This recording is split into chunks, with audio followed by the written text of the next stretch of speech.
இந்த இயக்கம் இன்றைக்கு முன்பை காட்டிலும் இன்னும் வீரியமாக தேவைப்படுகிறது. ஏனென்றால் களத்திலே எதிரிகள் யார் என்று முன்னாலே நமக்கு தெரியும். அவர்கள் கொள்கை கோட்பாடு நமக்கு எதிராக இருந்தது. ஆனால் இப்போது ஒரு அரசியல் சக்தி கிளம்பி இருக்கிறது. கொள்கை தலைவர்கள் என்று ஒரு 5 பேர் வச்சுக்கிட்டான். அந்த கொள்கை தலைவர்கள் யார் என்று முகம் தெரிகிறதே தவிர அந்த கொள்கைகள் அவருக்கும் தெரியவில்லை. அந்த கொள்கையின் பெயரால் நம்ம ஏமாற்ற வேண்டும் என்பதற்காக ஒரு இயக்கம் இன்றைக்கு தோற்றுவிக்கப்பட்டு அந்த இயக்கம் ஆட்சி பொறுப்பில் இருக்கிற ஒரு ஆபத்தான சூழலில் அண்ணாமலை அவர்களாக இருந்தாலும், அருள்மொழியாக இருந்தாலும், குயில்மொழியாக இருந்தாலும் இன்றைக்கு 3 பேராக அல்ல, தமிழ்நாட்டிற்கு 3 லட்சமாக 30 லட்சமாக இப்படிப்பட்ட அருள்மொழிகளும் குயில்மொழிகளும் அண்ணாமலை அவர்களும் திளைக்க வேண்டும், வளர வேண்டும் என்று விரும்புகின்ற அந்த குடும்பம் தான் இன்றைக்கு எல்லோரும் ஒன்றாக இணைந்திருக்கிறோம். இந்தியாவினுடைய இறையாண்மைக்கு மட்டுமல்ல, இந்தியாவினுடைய மதச்சார்பின்மைக்கு பெரிய ஆபத்து வந்திருக்கிற இந்த சூழலில், அரசியலில் குழப்பமும் கூச்சலும் ஏற்பட்டிருக்கிற இந்த சூழலில் பெரியார் முன் எப்போதும் இல்லாதவருக்கு தேவைப்படுகிறார்.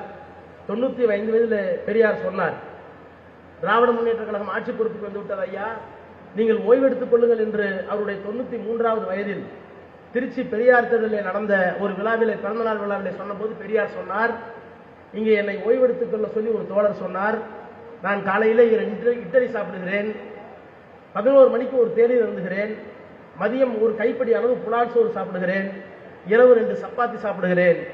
இவற்றையெல்லாம் நான் சாப்பிடுவதற்காக எங்கோ ஒரு தாழ்த்தப்பட்டவன், பிற்படுத்தப்பட்டவன் சூத்திர பட்டத்தோடு உழைத்துக் கொண்டிருக்கிறான். அவனுக்கு சூத்திர பட்டம் விலகி அவன் சமத்துவம் பெறுகிற வரை என்னுடைய உழைப்பை நான் ஓய்வை எடுத்துக்கொள்ள மாட்டேன் என்று சொன்னார்.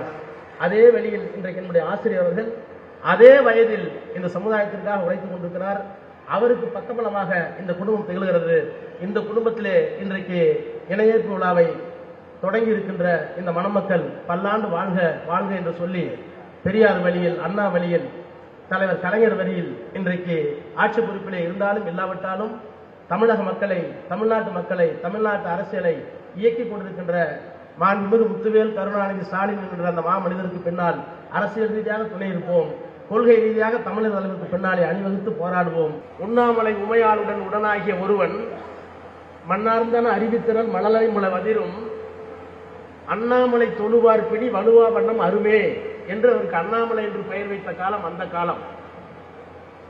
அந்த அண்ணாமலையினுடைய பெயரன் இன்றைக்கு தமிழர் தலைவர் என்கின்ற பெயரோடு நம்மிடத்திலே மணமகனாக வீற்றிருக்கிறார் என்றால், இடையிலே ஒரு இளவழகன் இருந்து அவரை உருவாக்கி இருக்கிறார் என்றால், அண்ணாமலை இளவழகனாகி இளவழகனுக்கு தமிழர் தலைவர் என்று ஒரு பிள்ளை பிறந்து அதற்கு தமிழரே தலைமை தாங்கி இந்த திருமணத்தை நடத்துகிறார் என்றால் என்ன மாற்றம் வேணும்? இனிமேல் நாங்கள் மாற்றத்தை கொண்டு வரோம்னு இப்போ ஒரு கோஷ்டி கிளம்பிருக்கு.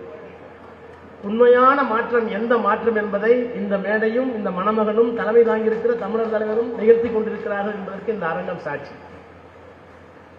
இதுல இன்னொன்னு சும்மா இருக்க முடியாம குயில் வந்து பார்லிமெண்ட்ல பொழப்பாரு, அங்க பொழப்பாருன்னு. இந்த பொழக்கிறது அப்படின்னு காரணம்னா உங்க அம்மா தான் காரணம். அவங்க தான் எனக்கு சீனியர் கழகத்தில், திராவிடர் கழகத்தில் நான் மாணவர்கள் இருந்தபோது, பயிற்சி பெற்றவர்கள் இருந்தபோது கையில பேனாவோட நோட்டோட, அன்னைக்கெல்லாம் செல்போன் கிடையாது, கொண்டு போய் காட்டில் போட்டுருவார் ஆசிரியர். குற்றாலத்தில் எங்கேயாச்சும் ஒரு காட்டில் போட்டுருவார். கல்லூரியில படிக்கிற போது நோட்டு புத்தகத்தெல்லாம் எடுத்துக்கிட்டு மார்க்சியம் என்றால் என்ன, அம்பேத்கரியம் என்றால் என்ன, பெரியாரியம் என்றால் என்ன, திராவிட இயக்கம் என்றால் என்ன என்றெல்லாம் நாங்கள் பயிற்சி இருந்த போது எனக்கு முன்னாலே இருந்தவர் தான் வழக்கறிஞர் அருள்மொழி. இன்னும் சொல்ல போனால் அவருடைய பேச்சை கேட்டுதான் என்னுடைய பேச்சை நான் உருவாக்கி கொள்கின்ற இடத்திலே ஒரு காலத்தில் இருந்தேன். அவர் கலைஞர் அழைத்தால் அவர் வரவில்லை, வந்திருந்தால் ஒருவேளை எனக்கு முன்னாலேயே ஒன்றிய அமைச்சராக ஆகியிருப்பார். ஐயா அவர்கள் அண்ணன் சொன்னார், நேரம் என்ன சொன்னார், இந்த 2 கோடி தான் மிச்சம் அப்படின்னு சொன்ன ஆசிரியர் சொன்னார். திராவிட முன்னேற்ற கழகமும் திராவிடர் கழகமும் இரட்டை குழல் துப்பாக்கி என்று அண்ணா சொன்னார். அநேகமாக அருள்மொழியும் அந்த மேடையில் இருந்திருப்பார் நினைக்கிறேன். ஆத்தூர் சிலை திறப்பு விழாவில் ஆசிரியரை வைத்துக் கொண்டு கலைஞர் சொன்னார், அண்ணா சொன்னார், அன்றைக்கு சொன்னார், திராவிடர் கழகமும் திராவிட முன்னேற்ற கழகம் இரட்டை குழல் துப்பாக்கி என்று. நான் அண்ணாவின் பேச்சை மாறாதவன், ஆனால் அண்ணாவின் பேச்சை செழுமைப்படுத்துகிறேன் என்று சொல்லி, இனிமேல் திராவிட முன்னேற்ற கழகமும் திராவிடர் கழகமும் இரட்டை குழல் துப்பாக்கி அல்ல, இது ஒரு நாணயத்தின் 2 பக்கங்கள் என்று சொன்னார்.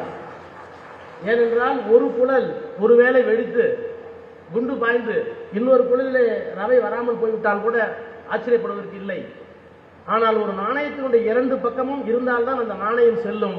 எனவே திராவிட முன்னேற்ற கழகம் செல்ல வேண்டும் என்றால் அது திராவிட கழகம் இருந்தால்தான் செல்லும் என்கிற அந்த உணர்வோடு அன்றைக்கு சொன்னார்கள். அதை தான் மாண்புமிகு அண்ணன் நேரு அவர்கள் இங்கே சொன்னார்கள். எங்களுக்கெல்லாம் இருக்கிற பெருமை, நாடாளுமன்றத்தில் 25 ஆண்டு காலம் பணியாற்றியவன் என்கிற முறையில் எல்லா மாநிலங்களுக்கும் சென்று வந்தவன் அல்லது எல்லா மாநிலத்துடைய முதலமைச்சர்களும் ஒன்றிய அமைச்சர் என்ற முறையில் எங்களை பார்த்திருக்கிறார்கள் என்ற முறையில் இந்தியாவில் ஒரே ஒரு கட்சி, ஒரே ஒரு இயக்கம் 75 ஆண்டு காலத்திற்கு மேலாக தன்னை ஒரே சிந்தனை, ஒரே போக்கு என்று வைத்துக் கொண்டிருக்கிற இயக்கம் ஒன்று இன்று இருந்தால் அந்த இயக்கம் திராவிட முன்னேற்ற கழகம். அதற்கு காரணம் தந்தை பெரியார், பேரறிஞர் அண்ணா. இந்த அடையாளம் தான் இன்றைக்கும் நாடாளுமன்றத்தில் எங்களை வேறுபடுத்தும் மட்டுமல்ல, எங்களை சிறப்பாக உறுதிப்படுத்துவதற்கும் அந்த அடையாளம் தான் காரணமாக இருக்கிறது. இந்த மனவிழாவில் அண்ணன் அண்ணாமலை அவர்கள் ஆஸ்திரேலியாவுக்கு சென்றிருந்த போது இங்கே எப்படி நம்முடைய ஆசிரியர் ஒரு சாம்ராஜ்யத்தை நடத்தி கொண்டிருக்கிறாரோ அதை போல அண்ணாமலை அவர்கள் ஆஸ்திரேலியர்கள் அவர் ஒரு சாம்ராஜ்யத்தை வைத்திருக்கிறார். எல்லா தமிழர்களுமாக அங்கு சேர்ந்து இந்த இயக்கத்தை வளர்க்க வேண்டும் என்கிற உணர்வோடு அங்கே இருந்து நண்பர்களை இங்கே அழைத்து வருவது, இங்கு இருக்கின்ற கொள்கையாளர்களை அங்கே சென்று பேச வைப்பது என்று ஒரு இயக்க பணியிலே ஈடுபட்டுக் கொண்டிருக்கிற குடும்பம் தான் இந்த குடும்பம். இந்த குடும்பத்திலே நடைபெறுகின்ற இந்த இணையேற்பு விழாவில் கலந்து கொள்வதிலே நாங்கள் மற்றற்ற மகிழ்ச்சி அடைகிறோம்.